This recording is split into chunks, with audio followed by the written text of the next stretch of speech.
Hi, this is Caleb Cain, and you're watching Cain Course World History. Have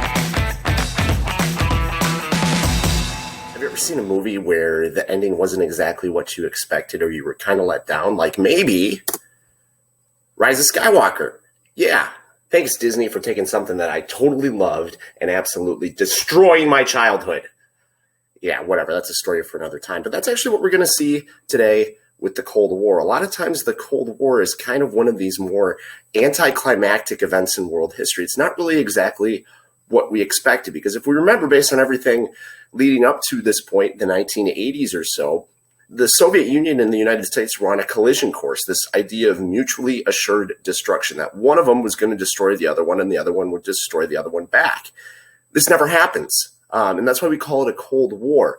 But the circumstances that surround the end of this war are a little bit unexpected. It's unpredictable, and there's some things that end up changing the world forever, which we will unpack today.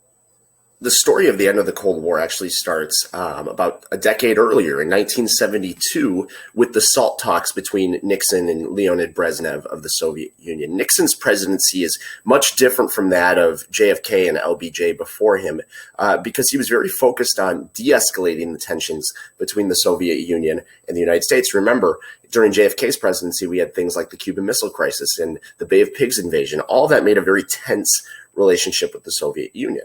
But under Nixon, the United States and the Soviet Union pursue the SALT talks, or the Strategic Arms Limitation talks, in which both countries kind of recognized that they had the ability to wipe each other out. So they needed to limit those things from potentially happening. Now, worldwide, the world is divided between capitalism and democracy versus communism. And if you look at the map, more of the world seems to be leaning towards democracy at this point. And that's kind of the shift that we start to see in the 70s and 80s. Democracy is taking more of a substantial hold. And in the midst of all that in the 70s, the USSR finally begins to decline for a variety of reasons.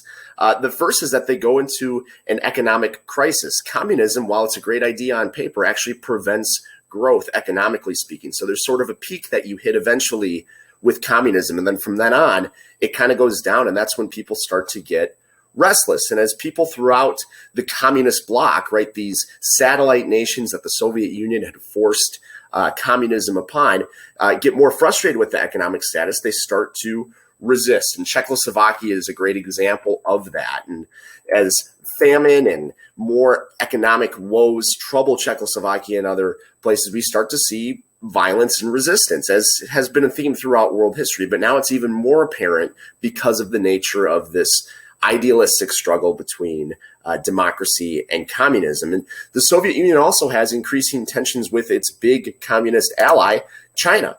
China is becoming less communist, and actually we'll see later on, after the passing of Mao, when Deng takes over, he takes a more capitalist, modern approach to China. And China's got its own struggles going on as people there are resisting communism as well. One of the famous events that comes out of that is the Tiananmen Square massacre, where individuals protest the government and some of the restrictive speech issues that were going on there, and the Chinese military sent in the tanks, quite literally.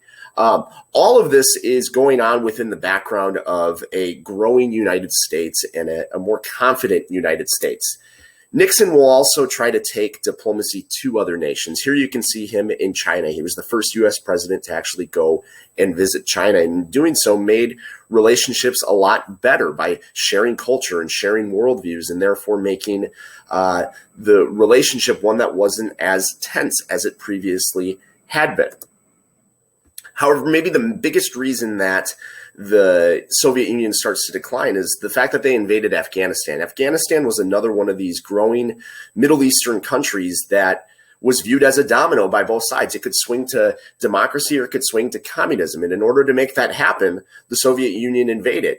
And the Soviet Union, with all of its massive military might, actually struggled to fight these more traditional guerrilla rural fighters in Afghanistan, and actually ended up wasting a lot of money and resources and had to eventually leave Afghanistan. This is going to start to lead to a bigger economic decline in the Soviet Union than they had originally anticipated. And as the Soviet Union becomes weaker, the United States, on the other hand, is continuing to climb. And that's where we see the end of the Cold War start to come. Nixon's presidency, however, is marred in the scandal of Watergate, which cut his presidency in the second term short and led to Gerald Ford, who was not really prepared for the role and wasn't able to last very long in office, which led to the election of Jimmy Carter. And Jimmy Carter's presidency is often described by two things: the energy crisis that was going on in the United States, as well as the Iranian hostage crisis, which, as the Iranian Revolution takes hold and directly impacts the United States, Carter is faced with how do we deal with this? And on top of that, during the invasion of Afghanistan by the Russians, Carter will boycott the Olympics, and things with the Soviet Union continuing to get a little more tense. However, all of that changes in 1980. 1980 is a major turning point for the United States because first, Ronald Reagan is elected, and he's one of our more engaging presidents, and he was formerly an actor, so with that, the people kind of had this celebrity status for him. On top of that, days after he's elected, the hostages are brought back home, which was a major morale boost for the United States. And later in that year as well, the United States will defeat the Russians in the Miracle on Ice hockey game. If we played them 10 times, they might win 9. Not tonight. One of my favorite movies of all time, and one of the best sports moments of all time. Also gives us a historical moment that really shows the shift in the tide of the Cold War towards the United States. Now, when Reagan becomes president, he has some serious views about the Soviet Union that are actually kind of reflective of pop culture. In fact, he called the Soviet Union the evil empire, which was a direct reference to Star Wars, which had just come out 3 years earlier in 1977. And so for Reagan, there's sort of this idealistic power struggle between the Soviet Union and the United States, a balance in the force, if you will, which is kind of a weird way to think about things, but it does make sense. And when Mikhail Gorbachev is elected in 1985, this is Reagan's nemesis in a lot of ways, or in a lot of other ways, it's Darth Vader to Reagan. Okay. And it gives this more idealistic good versus evil struggle. So really, if we want to look at the Cold War, maybe it looks more like this. I apologize for my weak Photoshop skills, but Star Wars is really a key into understanding the way that the Cold War takes place. And Reagan took that a step further. In fact, as the continued spending of the U.S. was directed towards the military and nuclear weapons and defense against the Russians, he actually called a new system that was being created to defend the United States the Star Wars system. This is true. This was a new program that would basically use lasers to detonate nuclear weapons while they were being launched so that the U.S. would be safe and protected the entire time. This never gets completed, but it did show that the United States had a defense if the Soviet Union were to eventually attack. Now, on top of that, Reagan also believes in a new form of capitalist spending that is more and more tied to him. It's called Reaganomics, and includes things like deficit spending. You got to spend money to make money. You got to use stimulus packages to boost the economy. And so much of this was trying to get out of the energy crisis that the Cold War had created. And in doing so, Reagan brings back a newfound hope for the United States, a newfound economic success that allows the United States to continue to trend upward as the Soviet Union is continuing to go down because of the famine, because of the resistance, and the fact that communism just is not working anymore. This time period of the Cold War is often considered to be known as the thaw. Just like in spring, when snow eventually starts to melt and the temperatures changes, things kind of get back to normal, back to square one of the things that we expect. And a lot of that has to do with what Gorbachev did in the Soviet Union that kind of walks back a lot of the steps that communism had been taking forward, right? No longer is this working. We're going to find something different. And some examples of that include Gorbachev's reforms and these Russian ideas of perestroika and glasnost. Perestroika was attempts at allowing free enterprise. That's something that hadn't happened since before Joseph Stalin. It never really actually happened in Russia. Glasnost was a more open sense of Soviet relations, that they were going to try to get along with their neighbors and their allies, and even with the United States as well. And a lot of that is greatly reflective of the friendship that Gorbachev and Reagan eventually sort of built. They respected each other very much, and they were able to work through a lot of these tensions. So really, it wasn't like a Luke Skywalker versus Darth Vader. There wasn't a hatred, but rather a friendship and a partnership to try to work towards de-escalating and ending the Cold War so that we don't have mutually assured destruction. A major event towards that comes in 1987 with the Intermediate Range Nuclear Forces Treaty, which basically eliminated some of these threats of building up massive nuclear weapons and eventually using them. Again, the threat when you have nuclear weapons is that, well, what's the point? You're going to want to use them eventually. You don't just sit there and build them up, even though that's what was happening during the Cold War. So by the end of the 80s, we're starting to see a total de-escalation in the tensions between the Soviet Union and the United States. And that really starts to change in 1987 when Reagan makes a speech in Berlin at the Brandenburg Gate. You can see that there.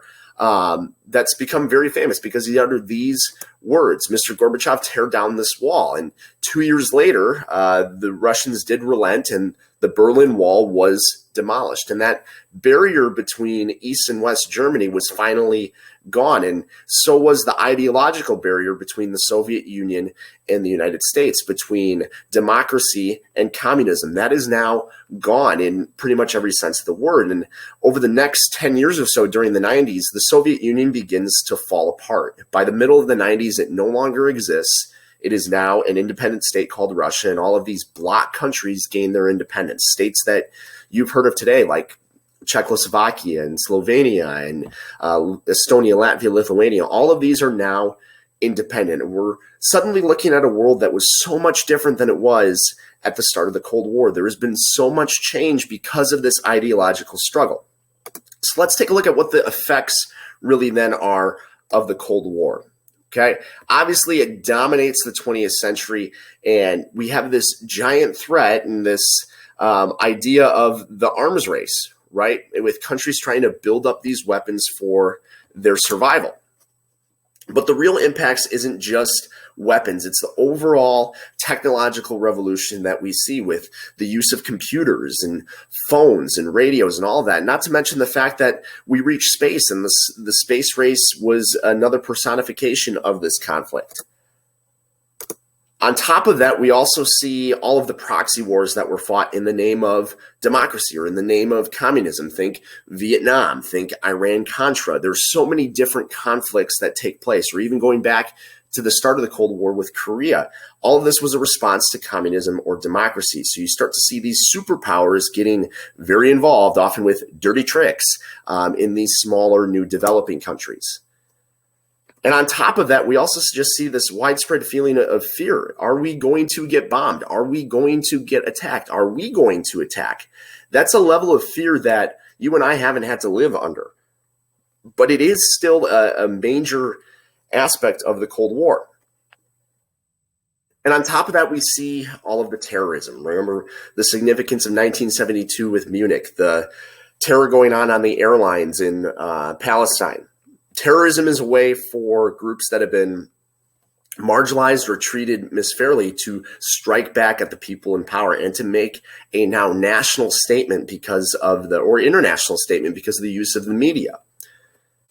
On top of this, we also see the prices of oil really increasing because of the technology that we're using at massive, unprecedented scales. It's just in higher demand. And the places where we get oil from are often these countries that are up for grabs between capitalism and communism, usually in the Middle East. And there's so many tensions going on there, and throw in some religious ideologies, and it's going to make oil very expensive.